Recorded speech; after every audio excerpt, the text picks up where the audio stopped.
Přišly mi nový plavky a jdu je s váma rozdělat. Mně chyběly nějaký úplně obyčejný celkový plavky, ve kterých bude plavat, protože já mám sami jako hezounký plavky, ale v tom si jako člověk moc nezaplavuje, protože jednou skočí a je to všechno pryč. Takže jsem koukla na Lorrainu a to je jistotka na takový ty basic kousky, když prostě potřebuješ jenom spodek, třeba s vysokým pasem, s nízkým pasem, tam najdeš všechno a já jsem chtěla nějaký celkový plavky, ve kterých se bude dobře plavat, ale zároveň jako budou hezký, takže to je roztomilý. A tohle jsou oni. Já miluji jejich královsky modrou, fakt prostě úplně krásný, jsou na zavázání a zároveň mají holý záda, takže furt jsou prostě pěkný.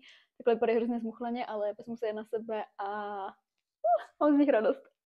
To jsou oni! Miluju tu barvu. Mají holá záda, takže zároveň jsou furt moc hezký, ale zároveň se v nich dobře plave a nebude vám nikde nic padat, takže miluju, to mi úplně přesně chybělo tohle.